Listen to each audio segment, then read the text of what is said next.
Good evening students. तो आज हम लोग स्ट्रक्चर ऑफ एटम का लेक्चर नंबर 3 करने वाले हैं। उम्मीद है आप लोग अच्छे होंगे। इसी बेसिस पे आज स्टार्ट करते हैं हम लोग आपका structure of atom lecture number 3, जहां पर ऑलरेडी मैंने थॉमसन मॉडल, रदरफोर्ड मॉडल के बारे में बताया था। जहां पर रदरफोर्ड मॉडल कहीं पे गलती हुआ था, he could not explain the stability of atom. तो मैंने बोला था कि रदरफोर्ड की बातों को ठीक करेगा कौन? Bohr's model. But Bohr's model पढ़ने से पहले उसे कुछ टॉपिक पढ़ना पड़ता है, जिसमें मैंने आपको पढ़ाया था photo electric effect, electromagnetic radiation के अंदर मैंने पढ़ाया था आपको इलेक्ट्रोमैग्नेटिक रेडिएशन। एक बार फिर से मैं रिपीट कर दे रहा हूं, आपको इजी होगा। When electrically charged particle move under accelerating, alternating electrical and magnetic field are generated and transmitted in form of wave called electromagnetic radiation और electromagnetic wave बोलते हैं। बेसिकली ये तीन टाइप का होता है, एक wave nature of electromagnetic radiation, एक होता है आपका particle nature of electromagnetic radiation, और एक होता है आपका dual nature of electromagnetic radiation. जिसमें जो फर्स्ट है आपका कौन? Wave nature of electromagnetic radiation, जिसमें मैंने बताया था कि according to Maxwell accelerated charge particle produce electrical and magnetic field. दूसरा इलेक्ट्रिक फील्ड, इसी की वजह से एक्चुअली मैं बात बोला था लास्ट क्लास में भी कि इसी के वजह से रदरफोर्ड गलत हुआ था। मेन यही है कि कोई भी चार्ज पार्टिकल अगर सर्कुलर ऑर्बिट में घूमेगा तो कंटीन्यूअसली उसकी एनर्जी लॉस होगी, और लॉस होने के मतलब है कि न्यूक्लियस पॉजिटिव और इलेक्ट्रोनेगेटिव दोनों मिल जाएगा और एटम क्या हो जाएगा? ब्लास्ट हो जाएगा। तो मैक्सवेल एक्चुअली गलत करने वाला है रदरफोर्ड को। अब उसके बाद electric field and magnetic field are perpendicular to each other and propagate perpendicularly. Next, electromagnetic radiation do not require any medium to propagate. Characteristics भी बताए थे, वेवलेंथ, फ्रीक्वेंसी, वेव नंबर। इसमें फार्मूला भी दिए थे कि फ्रीक्वेंसी इज इक्वल टू होता है c by लैम्डा और wave number is equal to होता है 1 by लैम्डा, बताए थे। अब ड्रॉबैक भी पढ़े थे। ड्रॉबैक क्या है? इन्होंने किसका एक्सप्लेन नहीं किया है? इलेक्ट्रोमैग्नेटिक रेडिएशन फोटोइलेक्ट्रिक इफेक्ट को डिफाइन नहीं करता है, the line spectrum of hydrogen atom को डिस्क्राइब नहीं करता है, ब्लैक बॉडी ऑफ रेडिएशन को डिफाइन नहीं करता है, और effect of temperature on heat capacity को डिफाइन नहीं करता है। तो हम लोग लास्ट डे फोटोइलेक्ट्रिक इफेक्ट के बारे में पढ़ चुके हैं। आज हम लोग ब्लैक बॉडी रेडिएशन के ऊपर पढ़ेंगे। किसके ऊपर में? ब्लैक बॉडी रेडिएशन के ऊपर में। देखिए ब्लैक बॉडी रेडिएशन क्या होता है? ब्लैक बॉडी रेडिएशन का मतलब होता है कोई भी ब्लैक ऑब्जेक्ट, लाइक ये ब्लैक बोर्ड पकड़ लो, या फिर जो हम पहने ब्लैक जो दिख रहा है इस तरह ब्लैक पकड़ लो। तो बेसिकली कोई भी ब्लैक ऑब्जेक्ट क्या करता है कि वो हीट को एब्जॉर्ब करता है और उससे रेडिएशन निकलता है। मींस ये हीट को एब्जॉर्ब कर रहा है, इससे क्या निकल रहा है? रेडिएशन निकल रहा है। इसी वजह से धीरे धीरे आप जानते हो कि ब्लैक का कलर फेड होते जाता है। बात समझ में? ये जो आपका ब्लैक है वो क्या करता है? हीट को एब्जॉर्ब करेगा, हीट को लेगा और इससे क्या निकलेगा? रेडिएशन निकलेगा। इससे क्या निकलेगा? रेडिएशन निकलेगा। तो रेडिएशन में क्या होता है? बेसिकली कलर चेंज हो जाता है। रेडिएशन में क्या होता है? कलर चेंज होता है। जैसे रेड येलो में, येलो ब्लू में, इस तरह चेंज हो जाता है। देखिए, it is the thermal electromagnetic radiation within or surrounding a body in thermodynamic equilibrium with its environment emitted by a black body. It has a specific continuous spectrum that depends only on the body temperature. पहला बात, ये continuous spectrum है। दूसरी बात, जितना आप temperature देते जाएगा उतना अच्छा स्पेक्ट्रम, मतलब इलेक्ट्रोमैग्नेटिक रेडिएशन प्रोड्यूस होगा, तो उतना अच्छा स्पेक्ट्रम आपको मिलेगा। इस पे मैं बात करूं तो इस पे एक डायग्राम आता है, वो मैं डायग्राम आपको दिखा दे रहा हूं। अच्छा, इसको प्रूव करने वाला साइंटिस्ट का नाम क्या था? गॉस ऑफ किरचॉफ इन 1860 में। देखिए दिखाता हूं।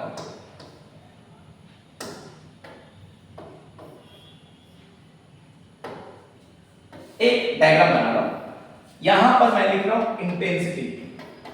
इंटेंसिटी, ठीक है, और यहां पर मैं लिख रहा हूं लैम्डा। तो जैसे जैसे देखो ये बढ़ेगा, फिर एक क्या होगा? ये बढ़ेगा फिर ऐसे घटेगा। क्या होगा? बढ़िया से देखना, ये ऐसे करके बढ़ेगा फिर ऐसे घटेगा। तो धीरे धीरे क्या हो रहा है? इंक्रीज हो रहा है, फिर क्या हो रहा है? डिक्रीज हो रहा है। टेंपरेचर कितना? T1। अगेन आप टेंपरेचर बढ़ाइएगा, तो अगेन ये धीरे धीरे क्या होगा, फिर इंक्रीज होगा, फिर क्या होगा, डिक्रीज होगा। बोलने का मतलब है क्या, एक आप टेम्परेचर बढ़ा रहे हैं, जैसे यहाँ टेम्परेचर मैं बोल रहा हूँ T2 ग्रेटर देन T1, तो ऑटोमेटिक एक बात समझ में आ रहा है आपको कि एक समय मैक्सिमम पे जाता है, फिर धीरे धीरे डिक्लाइन होता है। क्या होता है, एक समय इंटेंसिटी मैक्सिमम पे जाता है, फिर धीरे धीरे डिक्लाइन होता है, फिर देखो इसका मैक्सिमम, धीरे धीरे डिक्लाइन। तो यहाँ पर जो कलर अगर मान लो रेड है, तो रेड किस में कन्वर्ट होगा, येलो में, येलो किस में कन्वर्ट होगा, ब्लू में। याद रखना, रेड किस में कन्वर्ट होगा, रेड कन्वर्ट होगा येलो में, येलो कन्वर्ट होगा ब्लू में। रिमेंबर, अब देखिए मैं दिखा रहा हूं आपको, यहां पे देखिए नोट क्या लिखा, at a given temperature intensity of radiation emitted increases, intensity of radiation emitted मतलब intensity of radiation increases with decreases of wavelength. कब होगा, इंटेंसिटी कब बढ़ेगा, जब डिक्रीजेस ऑफ वेवलेंथ, वेवलेंथ जितना कम इंटेंसिटी सबसे हाई। आप देख रहे हो कि इंटेंसिटी सबसे हाई, फिर देखिए wavelength reaches the maximum value तक पहुंच जाएगा at a given wavelength and then start decreasing with further decreases of wavelength. और जैसे जैसे वेवलेंथ बढ़ते जाएगा फिर घटते जाएगा, जैसे जैसे वेवलेंथ बढ़ते जाएगा वैसे वैसे घटते जाएगा। देखिए पहले क्या हो रहा है, धीरे धीरे क्या हो रहा है, इंक्रीज हो रहा है, इंक्रीज होने के बाद धीरे धीरे क्या हो रहा है, डिक्रीज हो रहा है। मतलब इंटेंसिटी जितना बढ़ते जाएगा मैक्सिमम वेवलेंथ तक पहुंचेगा, यहाँ पर मैक्सिमम पहुंचेगा, एकदम मैक्सिमम यहां तक गया, फिर धीरे धीरे क्या होगा, डिक्लाइन, फिर यहां पर धीरे धीरे इंक्रीज और फिर धीरे धीरे डिक्लाइन होते जाएगा। क्लियर। तो बेसिकली ब्लैक बॉडी रेडिएशन क्या है, ब्लैक बॉडी रेडिएशन क्या है, हीट को एब्जॉर्ब करना, हीट को एब्जॉर्ब करना और रेडिएशन निकालना। क्या रेडिएशन, इलेक्ट्रोमैग्नेटिक वेव निकालना। क्या निकालना, electromagnetic wave, in the sense of radiation निकलता है सिंपल। याद रखिएगा क्या क्या निकलता है, रेडिएशन निकलता है। अब देखिए, अब समझ गए बेसिकली किसको बोलेंगे, डायग्राम याद रखिएगा, काम आएगा आपका बढ़िया से। ठीक है, तो याद हो गया क्या बोले, ब्लैक बॉडी रेडिएशन समझ गए। अच्छा, अब आते हैं फोटोइलेक्ट्रिक इफेक्ट, तो पहले ही बता चुका हूं पिछले क्लास में, एक बार आप देख लीजिएगा। अब dual nature of electromagnetic radiation, dual nature to explain reflection, refraction, diffraction, to explain reflection, refraction, diffraction. हम लोग जब लाइट पढ़ते हैं सर, तो बेसिकली रिफ्लेक्शन पढ़ते हैं, रिफ्रैक्शन पढ़ते हैं, क्लास 12 में डिफ्रैक्शन भी पढ़ेंगे। तो रिफ्लेक्शन, डिफ्रैक्शन, रिफ्रैक्शन अगर हम लोग पढ़ते हैं, ठीक है, एक्सप्लेन करते हैं, तो लाइट को कंसीडर किया जाता है काची एज अ वेव। रिमेंबर, क्या कंसीडर किया जाता है, एज अ वेव। अब जब उसको फोटोइलेक्ट्रिक इफेक्ट या आइंस्टाइन इसको कंसीडर करेगा, तो क्या मानेगा इसको, पार्टिकल्स। मतलब जब रिफ्लेक्शन, रिफ्रैक्शन और डिफ्रैक्शन की बात करेंगे तो लाइट को क्या पकड़ेंगे, वेव। लेकिन जब मैं फोटोइलेक्ट्रिक की बात करूंगा, जब मैं आइंस्टाइन कंसीडर करेगा, तब उसको क्या मानेगा, पार्टिकल। क्या मानेगा, पार्टिकल। तो हम बोल सकते हैं कि लाइट में दोनों तरह का नेचर है, एक वेव नेचर भी है और एक पार्टिकल नेचर भी है। तो आपको याद होगा फोटोइलेक्ट्रिक इफेक्ट में मैंने बताया था कि जब सनलाइट पड़ता है तो ये जब पार्टिकल निकलता है, तो पार्टिकल निकलता है in the form of wave, particle निकलता है in the form of wave. तो इसका मतलब उसका स्पीड ऑफ लाइट भी है, वो क्या निकल रहा है, पार्टिकल निकल रहा है। तो हम बोल सकते हैं तो लाइट भी क्या है, एक तरह का पार्टिकल है, लाइट भी क्या है, एक पार्टिकल है। अब आता है स्पेक्ट्रम। स्पेक्ट्रम किसको बोलते हैं, आप लोग जानते हो, जो आपको विजुअल पढ़े थे 7th क्लास में, डिस्टिंग्विश हो जाता है, वही है स्पेक्ट्रम। जब प्रिज्म से कोई लाइट पार होता है, वो 7th कलर में टूट जाता है, जहां से स्टार्ट होता है VIBGYOR, विजुअल बन जाता है, जहां पर V का जो डिफ्रैक्शन है सबसे ज्यादा होता है, वही रेड का डिफ्रैक्शन सबसे कम होता है। इसी वजह से रेड का वेवलेंथ सबसे ज्यादा होता है और वायलेट का वेवलेंथ सबसे कम होता है। पढ़ाए थे लास्ट क्लास में भी, याद रखिएगा, देखिएगा। तो the splitting of a beam of light, मतलब लाइट को तोड़ना, लाइट को तोड़ना, स्प्लिटिंग करना into radiation of different wavelength, अलग अलग वेवलेंथ। आपको बताया था सबसे वेवलेंथ किसका ज्यादा, रेड का, यानी फ्रीक्वेंसी सबसे कम होगा। और frequency after passing through a prism, जब प्रिज्म से पास करोगे, और diffraction, grating is called dispersion, और dispersion and the pattern of radiation observe after dispersion is called spectrum. आप लोग क्लास 10 में पढ़े हो, बहुत इजी है, आप जानते हो। तो टाइप्स ऑफ स्पेक्ट्रम कितना है, एक है इमिशन स्पेक्ट्रम, दूसरा है एब्जॉर्प्शन स्पेक्ट्रम। एक इमिशन और दूसरा एब्जॉर्प्शन। तो मैं बात कर रहा हूं इमिशन स्पेक्ट्रम का, देखिएगा। अच्छा, ब्लैक बॉडी रेडिएशन में जो लाइट इमिट करता है कैसा होता है? कंटीन्यूअस स्पेक्ट्रम होता है, याद रखिएगा। कैसा स्पेक्ट्रम होता है ब्लैक बॉडी में? कंटीन्यूअस। अब when light emitted by self luminous object is dispersed by a prism, इसको डिस्पर्स किया prism to get a spectrum called emission spectrum. मतलब सेल्फ लुमिनस ऑब्जेक्ट को एक प्रिज्म से पार करके देखेंगे तो उसको हम लोग क्या बोलते हैं? इमिशन स्पेक्ट्रम, ठीक है। अब आता है continuous spectrum. When white light is allowed to pass through a prism it get resolve into several colour. जब व्हाइट लाइट को पास करोगे प्रिज्म से और वो जो 7 कलर में बढ़ जाता था, जो आप पढ़े हो क्लास 10 में 7 कलर में बढ़ जाता था, ठीक है, जैसे example of rainbow of colour, उसी को हम लोग क्या बोलेंगे? आपका कंटीन्यूअस स्पेक्ट्रम। समझ गए? मींस जिसमें 7 कलर में बढ़ गया कंटीन्यूअस, और जिसमें self luminous object disperse by a prism to get spectrum, prism से पार करने के बाद सिंगल लाइट मिलता हो, उसको हम लोग बोलते हैं इमिशन स्पेक्ट्रम। और कंटीन्यूअस स्पेक्ट्रम समझ गए? जहां पर आप पढ़े हो क्लास 10 में कि 7 कलर में जो बढ़ गया उसको हम लोग बोलेंगे कंटीन्यूअस स्पेक्ट्रम। अब देखिए आता है discontinuous and line spectrum. When gases और vapour of a chemical substance, when gases और vapour of a chemical substance are heated in an electric arc, कोई भी गैस ले लो और वेपर ले लो, ठीक है, केमिकल सब्सटेंस का, उसको हीट करो आर्क में और हीट करो बंसक फ्लेम में, उससे क्या निकलेगा? लाइट निकलेगा। फोटो इलेक्ट्रिक इफेक्ट, सिंपल सा बात है। फोटो इलेक्ट्रिक इफेक्ट हिट करोगे तो क्या निकलेगा? क्या निकलेगा? पार्टिकल निकलेगा, लाइट निकलेगा। If the ray of light is pass through a prism, जब इसको पास करोगे प्रिज्म से तो क्या मिलेगा? A line spectrum is produce. क्या प्रोड्यूस होगा? Line spectrum. तो क्वेश्चन पूछता है कि लाइन स्पेक्ट्रम कहां प्रोड्यूस होता है? तो लाइन स्पेक्ट्रम प्रोड्यूस होता है गैसेस और वेपर में, कोई भी केमिकल सब्सटेंस का क्या प्रोड्यूस होता है? Line spectrum. छोटा-छोटा नीट का क्वेश्चन है जो मैं बता रहा हूं, जो कि इंपॉर्टेंट है, याद रखिएगा। तो लाइन स्पेक्ट्रम कहां प्रोड्यूस होगा? गैसेस और वेपर में। अब देखिए the line are separated from each other by dark space. अभी देखिए, मान लीजिए कलर देख रहे हैं, व्हाइट है, ब्लैक है, फिर व्हाइट है, ब्लैक है, तो मतलब जो डार्क कलर है, जो ब्लैक कलर है, जो डार्क जिसको बोलोगे या ब्लैक कलर है, the lines are separated from each other. अभी देखो व्हाइट को सेपरेट कौन कर रहा है? ब्लैक। फिर ब्लैक को सेपरेट कौन कर रहा है? व्हाइट। फिर व्हाइट को सेपरेट कौन कर रहा है? ब्लैक। तो ये जो सेपरेट हो रहा है, इसी को हम लोग बोलते हैं एटॉमिक स्पेक्ट्रम, जिससे आइडेंटिफाई किया जाता है कोई भी एलिमेंट को, जिससे आइडेंटिफाई किया जाता है कोई भी एलिमेंट को। ये एलिमेंट का डिस्कवरी में भी बहुत बढ़िया काम आता है, कोई भी एलिमेंट का सैंपल। समझ में आया? अच्छा, अब आता है band spectrum. These spectra find in a molecule like CO and NH3। बहुत इंपॉर्टेंट क्वेश्चन है। बैंड स्पेक्ट्रा कहां पाया जाता है? CO और NH3 में। कहां पाया जाता है सर? CO और NH3 पाया जाता है। सिंपल है, ठीक है। कहां पाया जाता है? CO और NH3 में। तो बेसिकली CO और NH3 जब दिखेगा आपको तो याद रखना उसमें क्या पाया जाता है? Band spectra. अब आते हैं absorption spectrum. Absorption when white light having all the wavelength of visible vision is passed through a medium and transmitted light is dispersed by a prism, a few dark lines or band are obtained, in otherwise continuous spectrum produce। क्या produce होता है? continuous spectrum, ठीक है। क्या produce होता है? continuous spectrum। तो छोटे-छोटे पॉइंट है, आप बोलिएगा नोट दे दूंगा आपको, आपके लिए काम आ जाएगा। बेसिकली यहां तक समझ के क्या किसमें लाइन स्पेक्ट्रम पाया जाता है, किसमें कंटीन्यूअस स्पेक्ट्रम पाया जाता है, किसमें बैंड स्पेक्ट्रम पाया जाता है, ये समझ गए।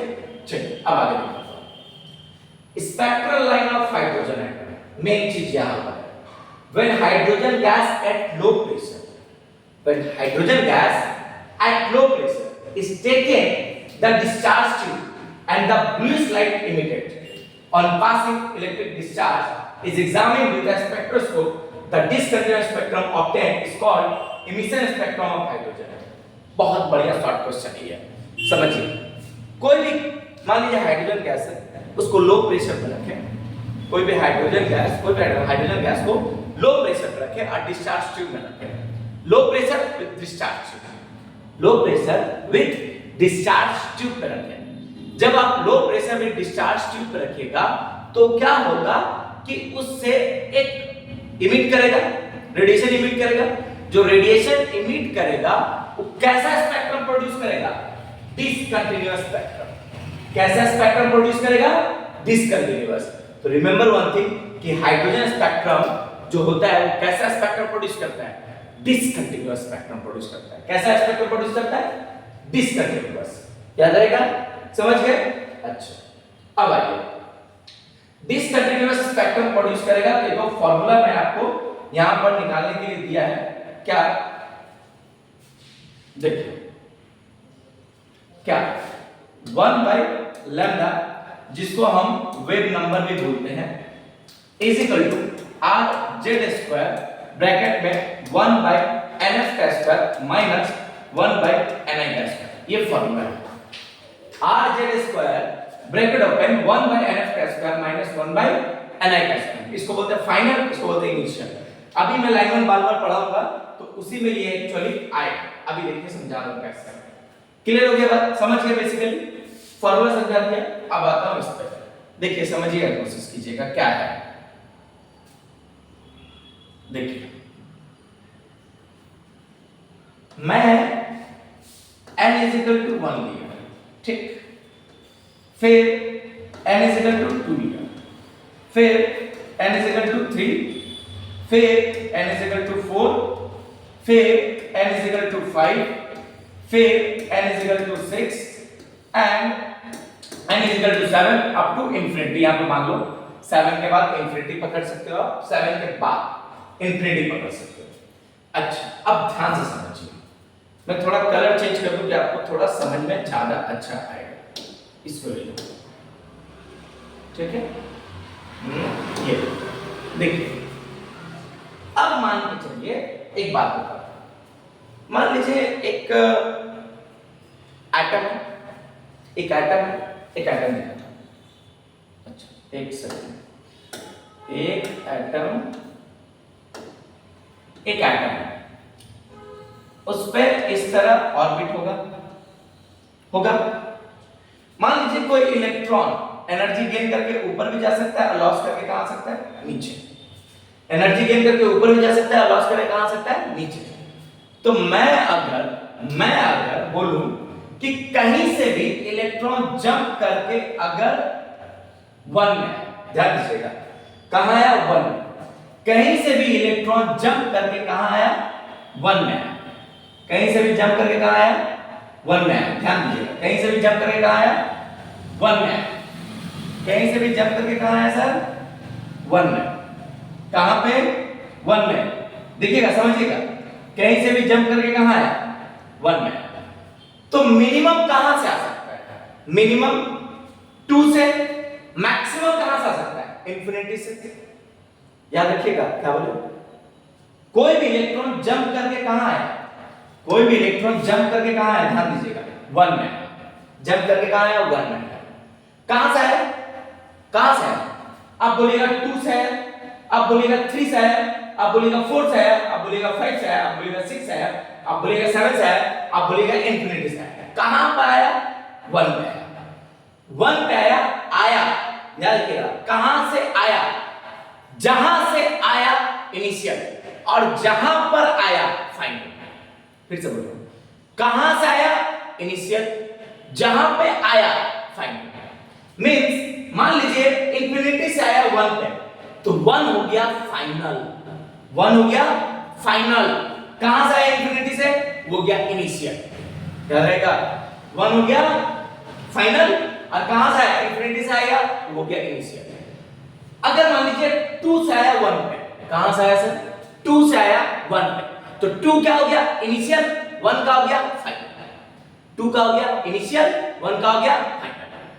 अब बोल रहे 3 से आया 1 पे, कहां से? 3 से आया 1 पे, तो 3 का हो गया फाइनल, 1 का हो गया इनिशियल।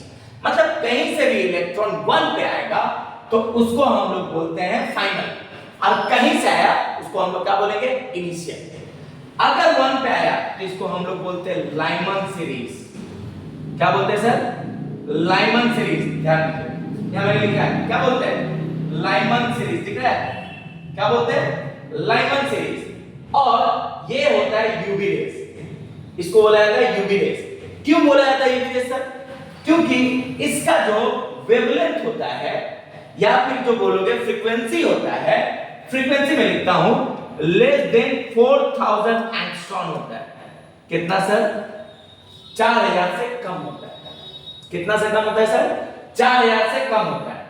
तो 4000 से कम होता है, इसका मतलब मैं समझा रहा हूं कि इसका जो फ्रीक्वेंसी होगा 4000 से कम होगा। एक और बात, हम लोग का जो आंख है, आपको पता है कि हम लोग का आंख का कैपेसिटी है देखने के लिए, जैसे कान का कैपेसिटी है सुनने के लिए, उसी तरह आंख का हम लोग का कैपेसिटी है कोई भी ऑब्जेक्ट को देखने के लिए। तो हम लोग का ऑब्जेक्ट जो देख पाएंगे, हम लोग का आंख जो देख पाएगा, कहां से कहां तक के फ्रीक्वेंसी को देख पाता है? 4000 से 8000 एंगस्ट्रॉम के बीच को। कहां से कहां तक देख पाता है सर? 4000 से 8000 एंगस्ट्रॉम के बीच को देख पाता है। तो ये बिलो 4000 है। बिलो 4000 बोलने का मतलब कि जो लाइमन सीरीज होगा बिलो 4000 होगा, मतलब इसको हम लोग देख नहीं पाएंगे, यानी हम लोग इसको देख नहीं पाएंगे। और ये वाला इसीलिए इसको बोला जाता है यूवी रेज। एग्जाम में शॉर्ट क्वेश्चन पूछता है, याद रखिएगा, इसको क्या बोला जाता है? UV rays. क्यों बोला जाता है? क्योंकि इसका जो डाटा होता है, जो फ्रीक्वेंसी का डाटा होता है बिलो 4000 होता है, इस वजह से इसको हम लोग देख नहीं पाते हैं, इसलिए इसको बोला जाता है अल्ट्रावायलेट रेज या यूवी रेज। याद रहेगा? याद रहेगा ना? अब मान लीजिए कहीं से भी इलेक्ट्रॉन टू पे आया, कहीं से भी इलेक्ट्रॉन कहां आया सर? टू पे आया। ध्यान दीजिए, कहां पे आया? टू पे आया। कहीं से भी इलेक्ट्रॉन कहां पे आया? टू पे आया। कहीं से भी, तो कहां से टू पे आ सकता है? इंफिनिटी से। कहां से टू आ सकता है? 6 से, 7 से, 5 से, 4 से, 3 से, 1 से नहीं लेना है, ऊपर से नीचे देखना है। तो कहीं से भी कहां पे आया? टू पे आया। कहीं से भी कहां पे आया? टू पे आया। तो कहीं से भी आया उसको इनिशियल, और जहां पे आया उसको फाइनल। तो लाइमन के बाद ई हो जाता है बाल्मर। इसको हम लोग क्या बोलते हैं सर? Balmer series. और इसका फ्रीक्वेंसी का वैल्यू होता है 4000 से 8000 एंगस्ट्रॉम के बीच। कितना से कितना सर? 4000 से 8000 एंगस्ट्रॉम के बीच इसका वैल्यू होता है। इसीलिए इसको बोला जाता है क्या? Visible region. दिख रहे होंगे, इसीलिए इसको बोला जाता है विजिबल रीजन। और इसी में आता है विबज्योत, इसी में आता है विबज्योत। और रिमेंबर, जो वायलेट होता है ना, वो लगभग 4000 से थोड़ा कम होता है। वायलेट का जो वैल्यू होता है लगभग 4000 से कम होता है, इसलिए वायलेट बढ़िया से नहीं दिखता है। तो क्या दिखता है उसके जगह पे? इंडिगो दिखता है। क्लियरली वायलेट कभी-कभी नहीं दिखता है, क्योंकि उसका फ्रीक्वेंसी जस्ट 4000 से कम होता है, अराउंड 3900 के आसपास। क्लियर हो गया? क्लियर हो गया इसका फ्रीक्वेंसी। और आर का लगभग होता है 7800 के आसपास। ठीक है, 7800 के आसपास। मतलब जो 4000 से 8000 होगा वही हम लोग देख पाएंगे, उसके कम को नहीं देख पाएंगे, उससे ज्यादा को नहीं देख पाएंगे। जैसे बेसिक बात, कान का जो साउंड होता है, कान सुनता है ना, ईयर सुनता है ना, कितना तक सुनता है? 20 से 20000 तक। 20 से नीचे वाला को नहीं सुन पाते, 20000 से ऊपर वाला को नहीं सुन पाते। उसी तरह आंखों का भी है, 4000 से नीचे वाला को नहीं देख पाते, 8000 से ऊपर वाला को नहीं देख पाते। देख पाते किसको? 4000 से 8000 के बीच वाले को। 4000 से 8000 के बीच वाले को देख पाते हैं। क्लियर हो गया बात? समझ गए ना? तो इसको हम लोग बोलते हैं बाल्मर। अब मान लीजिए कहां से आएगा? अब मान लीजिए कहां पे है? 3 पे। कहीं से कहां पे है? 3 पे। दिखा रहा, कहीं से कहां पे आया? 3 पे। देखिए 3 पे आया तो ठीक है। तो इसको हम लोग क्या बोलेंगे? पैस्चर। क्या बोलेंगे इसको सर? इसको बोलेंगे पैस्चर। याद रहेगा? क्लियर है? तो इसको क्या बोलेंगे? पैस्चर। तो याद रखा दे यहीं पे। सुनिए, इसका फ्रीक्वेंसी का डाटा बहुत होता है, ठीक है, इसमें गामा रेज, एक्स रेज सब आ जाता है। तो लाइमन सीरीज 1 बोलने का मतलब है कि सब कुछ कहां पे आएगा? 1 पे आएगा, फाइनल हमेशा 1 होगा। 2 नंबर में बाल्मर लिखा हुआ है, मतलब कहीं पे भी इलेक्ट्रॉन आएगा तो अगर 2 पे आएगा तो उसको बोलेंगे बाल्मर। पैस्चर किसको बोलेंगे? 3 पे आएगा तो पैस्चर। 4 किसको बोलेंगे? जब ब्रैकेट का 4 पे आएगा तो उसको क्या बोलेंगे? ब्रैकेट। और जब 5 पे आएगा तो क्या बोलेंगे? फॉन्ट, क्विफॉन्ट। और 6 पे आएगा तो क्या बोलेंगे? हम्फेरी। ठीक है, जो लाइमन सीरीज होता है उसको बोलते हैं यूवी रेस, जो बाल्मर सीरीज होता है उसको बोलते हैं विजिबल रीजन, अब बाकी का चारों को हम लोग बोलते हैं इंफ्रारेड और लास्ट वाला फार इंफ्रारेड। क्लियर हो गया बात? समझ में आ गया? समझ में आ गया ना बात? देख लीजिए बढ़िया से, समझ में आ गया ना? यानी अगर 1 पे इलेक्ट्रॉन आएगा तो लाइमन, कहीं से 2 पे आएगा, इंफिनिटी से 2 पे आएगा तो बाल्मर, इंफिनिटी से 3 पे आएगा तो पैक्सन, इंफिनिटी से 4 पे आएगा तो ब्रैकेट, इंफिनिटी से 5 पे आएगा तो पिपन, इंफिनिटी से 6 पे आएगा तो हम्पटेरी। ठीक है, समझ गए? तो फाइनल हमेशा इसका क्या होगा? फिक्स है।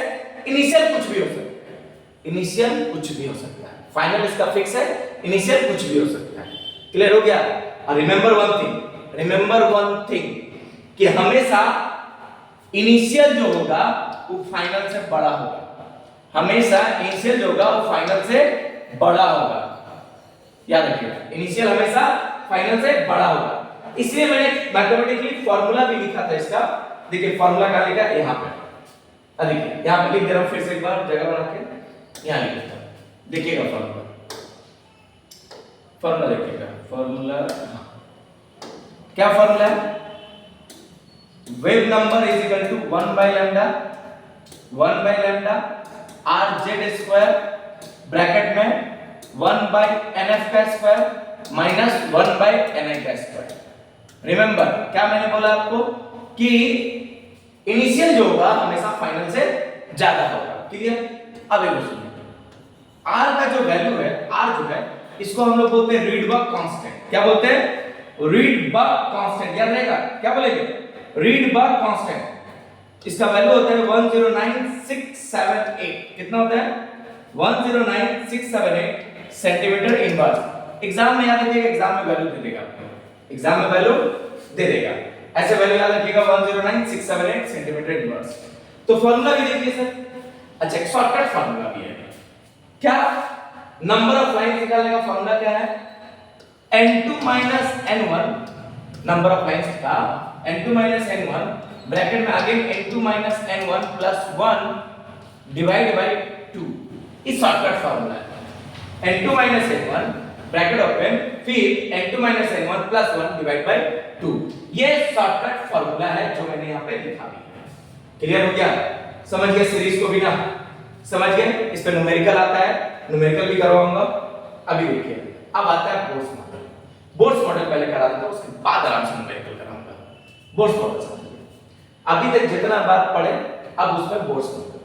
बोर्ड्स मॉडल पहला तो जो गलत हुआ था रदरफोर्ड को, उसको पहले ठीक करेगा। तो पहले पोस्टुलेट सुनिए, electron revolve around the nucleus in a fixed circular path of definite energy called stationery orbit. समझा? मान लीजिए कोई भी इलेक्ट्रॉन जिस ऑर्बिट पे घूमता है, जिस ऑर्बिट पे घूमता है, याद रखिएगा इलेक्ट्रॉन जिस ऑर्बिट पे घूमता है, ऑर्बिट का एनर्जी होता है ना कि इलेक्ट्रॉन का। याद रखिएगा एनर्जी किसकी होती है? ऑर्बिट की होती है। एनर्जी किसकी होती है? ऑर्बिट की। मान के चलिए आपको एग्जांपल दे रहा हूं, समझिएगा। जैसे अर्थ एक ऑर्बिट में घूमता है, तो अर्थ का एनर्जी की ऑर्बिट का एनर्जी है, एनर्जी ऑर्बिट का है ना कि अर्थ का है। याद रखिएगा एनर्जी किसकी है? ऑर्बिट की है। ठीक है, एक एग्जांपल और देता हूं आपको। याद है कुछ टाइम पहले प्लूटो सोलर सिस्टम से निकल गया। क्यों निकल गया? क्योंकि प्लूटो जो ऑर्बिट पे घूम रहा था, जाहिर सी बात है कहीं से एनर्जी प्लूटो को मिला होगा, वो गेन करके हायर जगह पे चला गया, हायर एनर्जी पे चला गया। मींस बोलने का मतलब ये है कि इलेक्ट्रॉन जो सर्कुलर ऑर्बिट पे घूमता है, ऑर्बिट का एनर्जी फिक्स होता है। हाँ, ये बात सही है कि एनर्जी गेन करके आप कहां जा सकते हैं? हायर ऑर्बिट में जा सकते हैं। जैसे एग्जांपल के तौर पे दिखा रहा हूं, देखिए मान लीजिए ये एटम है, ये इसका ऑर्बिट, ये अगेन ऑर्बिट, ये अगेन ऑर्बिट। अब मान लीजिए यह इलेक्ट्रॉन है, ये हर एक ऑर्बिट का अपने एक एनर्जी है। जैसे केस, इसको बोलते हैं केस है, इसका एक एनर्जी है -13.6 इलेक्ट्रॉन वोल्ट। और इसी तरह L का एनर्जी है, उसी तरह M का एनर्जी, जैसे जैसे आप बढ़ते जाएंगे एनर्जी बढ़ते जाएगा। तो मान लीजिए एनर्जी गेन करके हायर ऑर्बिट में गया, और एनर्जी गेन करके और हायर ऑर्बिट में गया, जाएगा। तो एनर्जी लॉस करके एक सर्टेन ऑर्बिट, इससे कम में नहीं आ सकता है। यहां पे है तो बोलने का मतलब ये है सर कि ये एनर्जी गेन करके हायर ऑर्बिट में जा सकता है, बट ये नहीं बोल सकते कि जो ऑर्बिट है वो एनर्जी को मतलब रेडिएट करेगा या गेन करेगा। ऑर्बिट का एनर्जी चेंज कभी नहीं होगा। रिमेंबर, ऑर्बिट का एनर्जी कभी भी चेंज नहीं होगा, बल्कि उस पे जहां पर इलेक्ट्रॉन है वो एनर्जी गेन करके हायर ऑर्बिट या लोअर ऑर्बिट में जा सकता है। जैसे मान के चलो कभी अर्थ के पास बहुत सारा एनर्जी आ गया, वो चल जाएगा दूसरा ऑर्बिट में, उस सन से दूर चला जाएगा, उसको रोक नहीं सकता है कोई। अगर उसके पास बहुत सारा एनर्जी आ गया तो अगर नहीं आया तो वो उसी ऑर्बिट पर घूम रहा है। जैसे आपको बता दें एक बात बता कि अगर कोई रॉकेट होता है अर्थ का ऑर्बिट से निकलना चाहता है तो आपको पता है कि इसके वेलोसिटी लगाते हैं जिसको बोला जाता है, डाटा है उसका 11.2 किलोमीटर पर सेकंड, यानी एक सेकंड में वो कितना डिस्टेंस ट्रेवल करता है 11.2 किलोमीटर। तभी अगर स्पीड उतना है तभी वो ऑर्बिट से बाहर निकल सकता है अर्थ ऑर्बिट से, नहीं तो नहीं निकल सकता है। या पढ़े हो ना फिजिक्स में, उसका अगर इतना स्पीड होगा तभी वो अर्थ का ऑर्बिट से बाहर निकल सकता है, नहीं तो वो ऑर्बिट से बाहर नहीं निकल सकेगा। तो हर एक जन का ऑर्बिट का एनर्जी फिक्स होता है, वो चेंज नहीं होता है। बात समझ गए? बल्कि वहां पर क्या होता है कि जो इलेक्ट्रॉन है, जो चार्ज पार्टिकल है, वो एनर्जी गेन करके हायर ऑर्बिट में जा सकता है।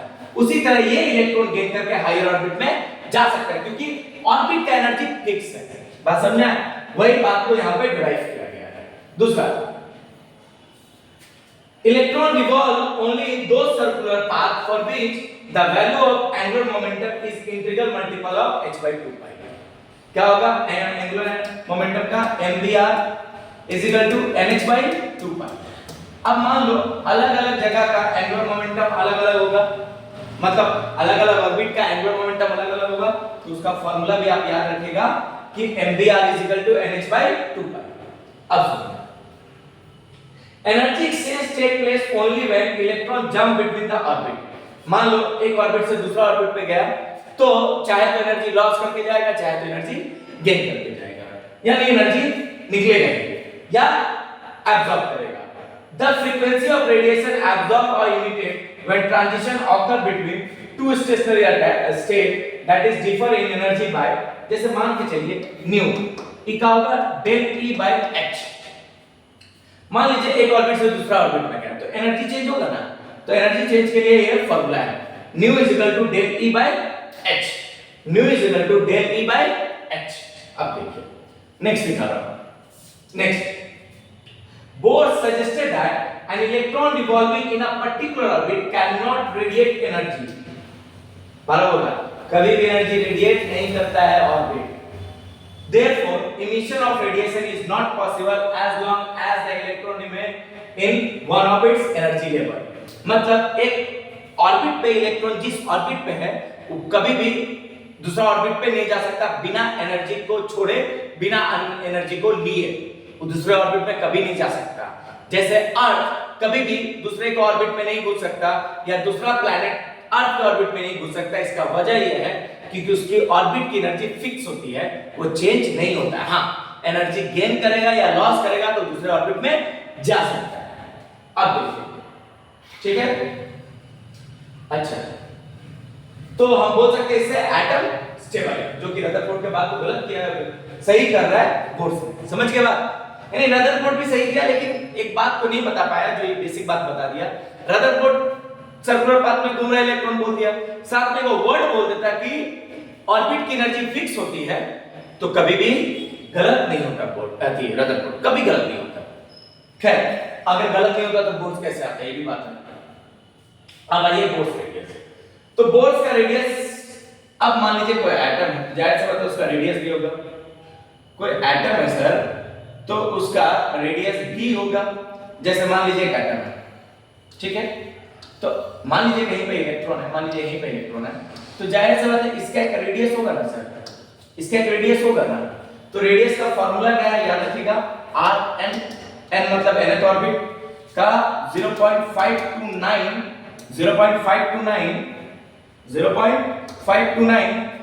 z स्क्वायर बाय, सॉरी उल्टा हो गया, n स्क्वायर बाय z। क्या फार्मूला है? n square by z, angstrom. याद रहेगा data? n square by z, ये डाटा है n square by z, remember. तो डायरेक्ट रेडियस का अभी देखो कोई लोग ना प्रूफ कराते हैं, क्या जरूरत प्रूफ करने का, कोई काम का नहीं है प्रूफ, डायरेक्ट फार्मूला देके न्यूमेरिकल बनेगा, डायरेक्ट फार्मूला देके न्यूमेरिकल बनेगा। Rn = 0.529 n square by z। हां, एडवांस का क्वेश्चन में कभी-कभी एनर्जी से रिलेटेड टर्म दे देता है, नहीं तो नहीं देता है। Rn = 0.529 n square by z angstrom दे दिया, ठीक। अब एनर्जी ऑफ इलेक्ट्रॉन, क्या है एनर्जी ऑफ इलेक्ट्रॉन दिख रहा है -13.6 मैं लिख देता हूं यहां पर,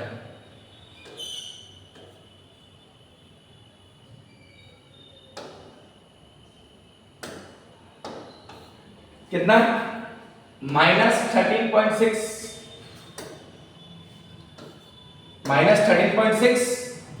z square by n square, एक फार्मूला हुआ एनर्जी ऑफ इलेक्ट्रॉन निकालने का कोई भी ऑर्बिट का, ठीक है।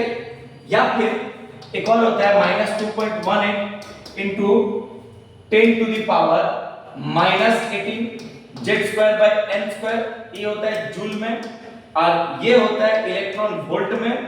एक और दिखा दे रहा हूं, एक और होता है -2.18 into 10 to the power -18 bracket open 1 by nf का स्क्वायर, वही वाला 1 by nf का स्क्वायर माइनस 1 by ni का स्क्वायर। जाहिर सी बात है एक ऑर्बिट से दूसरे ऑर्बिट में जाएगा तो एनर्जी गेन और रिलीज तो करेगा, जब गेन और रिलीज करेगा तो उसके लिए फार्मूला है यहां पे। तो ऐसा करके मैंने तीन फार्मूला खाली एनर्जी पे बेस पे बताया है जो आपको दिख भी रहा होगा। ऐसा मैंने तीन फार्मूला एनर्जी का बेस पे बताया जो आपको दिख भी रहा होगा, ठीक है, क्लियर। अब देखिए नेक्स्ट बताता हूं, वेलोसिटी का formula 2.18 into 10 to the power 6 z by n, 2.18 into 10 to the power 6 z by n, simple सा याद है, सिंपल है। अब सुनिए, अब आता है लिमिटेशन, यानी बोर चचा भी कुछ ना कुछ गलती किए हैं, बोर चचा भी कुछ ना कुछ गलती किए हैं। क्या गलती किए हैं? Only applicable for single electron. ये पूरा बोर्स का थ्योरी बेस्ड ऑन किस पे? Single electron. Single electron sir H, single electron का मैं लिखा, सिंगल इलेक्ट्रॉन देखिएगा, सिंगल इलेक्ट्रॉन पे मैं लिख रहा हूं, किस पे? देखिए H प्लस H से comma B He plus line से लिख रहा हूं Li2 प्लस Be3 प्लस, ठीक है। देखिए इस सब पे क्या है? सब पे क्या है? सिंगल इलेक्ट्रॉन है, यानी इसका थ्योरी बेस्ड ऑन ही था किस पे? सिंगल इलेक्ट्रॉन पे, मतलब सिर्फ और सिर्फ बेस्ड था हाइड्रोजन पे। एग्जाम में क्वेश्चन पूछता है, आप आराम से लिखिएगा, इसका थ्योरी बेस्ड था हाइड्रोजन पे। दूसरा, does not explain wave nature of electron.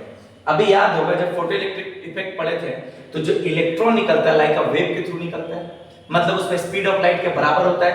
तो इसने वेव के बारे में कुछ बात ही नहीं किया, और कहा जाता है ऐसा केमिस्ट्री में बोर्स के ऊपर में कि बोर्स इस बात से बहुत नाराज भी था, किस बात से? कि कोई भी जन, मतलब एक्चुअली ये फिजिक्स का पार्ट है, तो कोई फिजिक्स को, मतलब क्वांटम फिजिक्स को, मतलब पार्टिकल को जब वो केमिस्ट्री में डाले थे तो बोले थे कि अगर आप इसको डाल रहे हैं तो ये और डेप्थ में जाएगा, और डेप्थ में जाएगा। अभी भी मैं बता रहा हूं एटम्स का अभी भी डिस्कवरी चल रहा है। ऐसा कोई बोल दे कि एटम का डिस्कवरी खत्म हो गया, नहीं, अभी भी डिस्कवरी चल रहा है, क्योंकि एटम के अंदर बहुत सारे ऐसे पार्टिकल है जो अभी भी खोजना बाकी है। तो अभी भी डिस्कवरी चल रहा है, क्योंकि जो माइक्रो पार्टिकल्स होते हैं वो कितने छोटे होंगे कोई नहीं जानता है, तो उस पर अभी भी डिस्कवरी चल रहा है। इसीलिए जो वेव होता है वो पार्टिकल पे होता है, एकदम स्मॉलेस्ट माइक्रो पार्टिकल पे होता है। इसीलिए यहां पर बोर्स ने ये बात कहा भी था कि जब आप इसको माइक्रो पार्टिकल्स के ऊपर में चलेगा तो और डेप्थ तक आप चलते जाइएगा, और जैसे जैसे और भी आपको अभी तो कम पढ़ रहे हो, जैसे जैसे और अभी क्लास वाइज पढ़ते हैं हम लोग, ग्रेजुएशन वगैरह जब करते हैं तो और इसके अंदर डेप्थ में घुसते जाते हैं, क्योंकि अभी ये खत्म नहीं होगा, अभी और चलते जाएगा। मींस बोलने का मतलब है ये जो एक्सप्लेन नहीं कर पाया वेव नेचर, हो सकता है बोर्ड्स को पता हो, मे बी, मुझे नहीं पता, वो तो चले गए, लेकिन मे भी बोर्ड्स को पता हो, लेकिन वो वेव के ऊपर में नहीं बात किए। जब इतना बात किए तो वेव के ऊपर में बात बोल सकते थे, लेकिन नहीं किए। ऐसा इसलिए भी हो सकता है क्योंकि वो अगर स्मॉलेस्ट पार्टिकल के ऊपर में जाएंगे तो और एटॉमिक स्ट्रक्चर और लेंथी होगा, और एटम के अंदर और पार्टिकल्स होगा। अभी आपको पता है इलेक्ट्रॉन प्रोटॉन न्यूट्रॉन ही नहीं है, क्वार्क है, पाई है, मेसो है, न्यूट्रिनो है, एंटी न्यूट्रिनो है, तो बहुत सारा पार्टिकल्स का भी डिस्कवरी तो बाकी ही है, जो अभी भी चल रहा है, उसका एग्जिस्टेंस के बारे में चल रहा है ना, एग्जिस्टेंस के बारे में अभी भी डिस्कवरी चल रहा है। तो इन्होंने एक्सप्लेन नहीं किया, खैर अलग बात है, मेन बात ये जानते हैं कि does not explain wave nature of electron. Next, could not explain the ability of atom to form molecule by chemical bond। ये तो खैर इनका गलती, मेन गलती है। अब आते हैं गलती को सुधारने के लिए बोलो या फिर जो भी बंदा बोलो, अब एंट्री करेगा डी ब्रोगली वेवलेंथ, ठीक है, डी ब्रोगली वेवलेंथ। देखिए डी ब्रोगली वेवलेंथ क्या है। It states that any moving micro particles, अभी मैं आपको बताता हूं कि माइक्रो पार्टिकल्स है तो नहीं, मैक्रो पार्टिकल्स है, माइक्रो पार्टिकल्स। कोई माइक्रो पार्टिकल ऐसे करेगा, जोर से मूव करेगा, कोई माइक्रो पार्टिकल स्पीड में से मूव करेगा, क्या करेगा, स्पीड में मूव करेगा कोई माइक्रो पार्टिकल्स, ठीक है, मूव करेगा तो उसके अंदर क्या होगा, उसके अंदर वेव प्रॉपर्टी भी होगा as well as particle property भी होगा।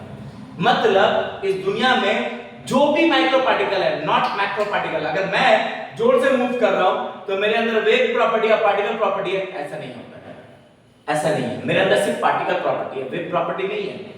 लेकिन कोई माइक्रो पार्टिकल अगर मूव करता है तो उसके अंदर वेव प्रॉपर्टी प्लस पार्टिकल का नेचर पाया जाता है। मैं बताऊं, मैं अगर ये जोर से एकदम दौड़ने लगा भी, ठीक है, पूरा स्पीड में दौड़ने लगा, एकदम पूरा स्पीड में एकदम, ठीक है, मतलब मिल्खा सिंह को भी फेल कर दिया, ऐसा समझ, ऐसा तो हो नहीं सकता है, फेल तो नहीं कर सकता हूं, उनसे बराबर भी नहीं हूं, ठीक है, मैं मतलब मान लो दौड़ने लगा, पूरा मिल्खा सिंह भी पूरा तेज दौड़ रहा है, कभी इतना तेज दौड़ रहा है, इतना तेज दौड़ रहा है, लेकिन कभी भी उसमें ना वेव नेचर नहीं आ सकता, कभी भी उनमें ना पार्टिकल नेचर नहीं आ सकता। रिमेंबर, उनमें कभी वेव नेचर नहीं आ सकता, पार्टिकल नेचर नहीं आ सकता। क्यों? क्योंकि वो मैक्रो पार्टिकल्स हैं, बड़े पार्टिकल्स हैं। अगर कोई माइक्रो पार्टिकल्स रहेगा ना और वो स्पीड में घूमेगा, स्पीड में मूव करेगा, तो उसमें क्या आएगा, उसमें क्या आएगा, वेव नेचर आएगा, उसमें क्या आएगा, पार्टिकल नेचर आएगा। और ये किसने कहा, डी ब्रोगली ने, याद रहेगा, किसने कहा, डी ब्रोगली ने। यानी कोई भी माइक्रो पार्टिकल्स मूव करेगा, पूरा मूविंग मतलब मूव करेगा विद अ वेव, कैसे मूव करेगा, वेव प्रॉपर्टीज रख के और पार्टिकल्स प्रॉपर्टी रख के। याद रहेगा ना सर, याद रहेगा ना, ये डी ब्रोगली का मेन बात है, याद रखिएगा कि कोई भी मूविंग पार्टिकल्स, कोई भी मूविंग पार्टिकल्स अगर वो तेज मूव कर रहा है, इसका मतलब उसमें क्या है, इसका मतलब उसमें वेव प्रॉपर्टीज है और as well as particle properties है। हम लोग जोर से मूव करेंगे, हम लोग नहीं आएंगे, हम लोग मैक्रो पार्टिकल्स हैं, हम लोग में वेव नेचर हो ही नहीं सकता, हम लोग में पार्टिकल नेचर होता है। क्लियर? तो फॉर्मूला याद रखिएगा, lambda is equal to h by mv। mv को हम लोग क्या बोलेंगे, मोमेंटम भी बोलते हैं, mass into velocity is called momentum, याद रखिएगा, ठीक है। Lambda is equal to h by mv, याद रखिएगा, lambda is equal to h by mv, numerical आता है ऐसे। अब आइए हिजेनबर्ग अनसर्टेनिटी केस पर। देखिए अभी आप बोर्ड्स में एग्जैक्ट वेलोसिटी निकालें, बोर्ड्स में आप पोजीशन निकाल रहे हो, तो हिजेनबर्ग बोले कि कोई भी चार्ज पार्टिकल जब मूव कर रहा है तो वो लाइट की स्पीड के बराबर हो रहा है। किसके स्पीड के बराबर होगा, लाइट के स्पीड के बराबर होगा। याद रखना, दोनों फिजिक्स का बंदा है, बढ़िया से समझना। कोई भी चार्ज पार्टिकल अगर मूव कर रहा है वो लाइट के स्पीड के बराबर होगा, और लाइट का स्पीड आपको पता है 1 सेकंड में around 3 lakh kilometre, means 1 second में वो 3 लाख किलोमीटर, दूसरा 3 सेकंड में 6 लाख किलोमीटर।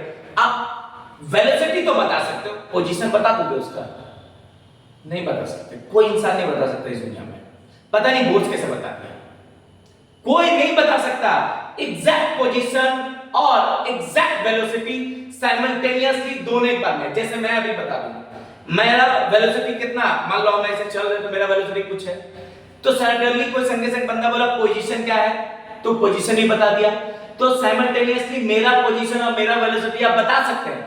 लेकिन जो माइक्रो पार्टिकल्स है, जो चार्ज पार्टिकल्स है, उसका साइमल्टेनियसली मतलब एक साथ आप वेलोसिटी और पोजीशन कभी नहीं बता सकते। यही बात बोला है हिजेनबर्ग ने, यही बात बोले हैं हिजेनबर्ग ने, क्या बोले, we cannot measure exact position and velocity of electron simultaneously, कभी नहीं बता सकते। अब क्या, पोजीशन नहीं बता सकते और वेलोसिटी नहीं बता सकते साइमल्टेनियसली। रिमेंबर, साइमल्टेनियसली ना पोजीशन बता सकते हैं ना वेलोसिटी बता सकते हैं। अगर बताने जाइएगा तो आप क्या होगा, भूल आएगा।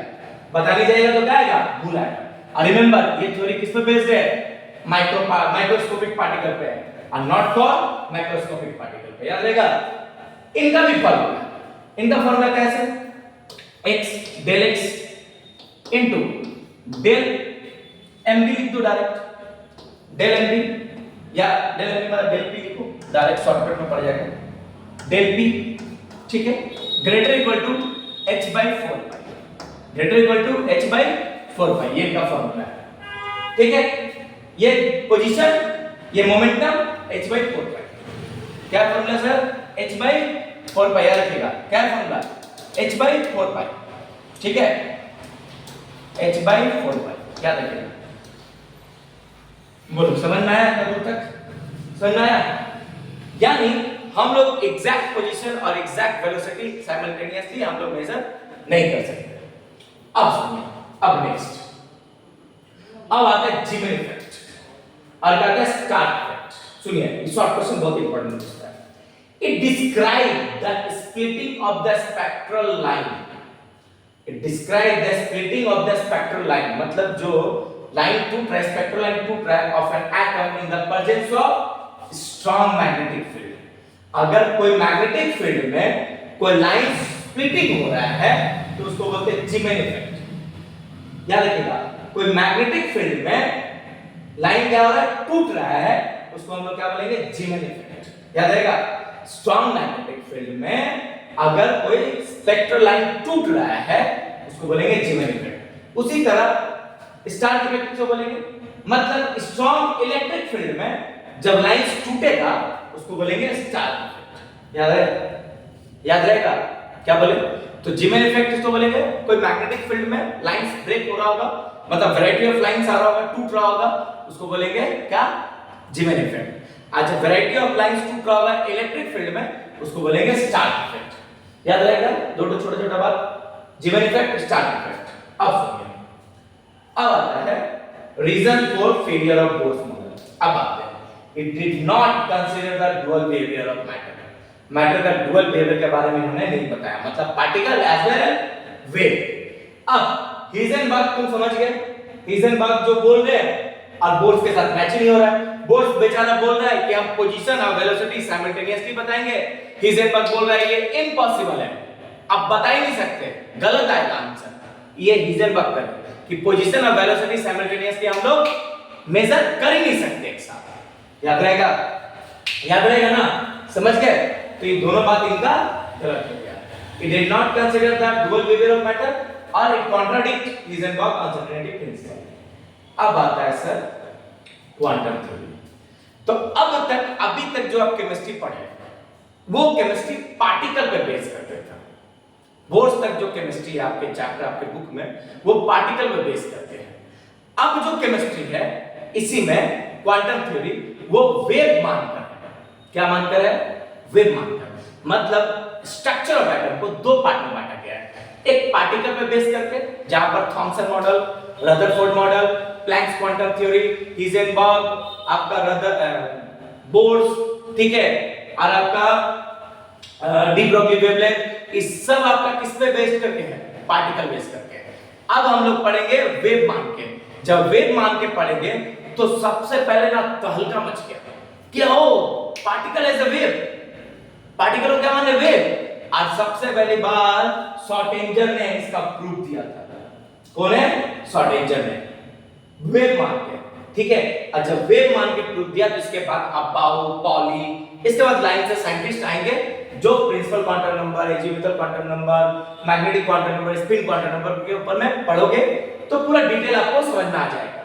खैर, अभी तक समझिए केमिस्ट्री हम पार्टिकल को बेस करके पढ़े, अब केमिस्ट्री हम लोग वेव को बेस करके पढ़ेंगे। क्लियर हो गया समझ के बाद? तो आज के लिए बस इतना ही। Thank you. और बढ़िया से वीडियो को देखिए, बढ़िया से समझिए। नहीं समझ में आएगा मुझे कमेंट कीजिए, मुझे बताइए कि यहाँ टॉपिक समझ में नहीं आया, मैं आपको समझा दूंगा, कोई इशू नहीं है। बस बढ़िया से फॉलो कीजिए, आपको समझ में आ जाएगा। Thank you.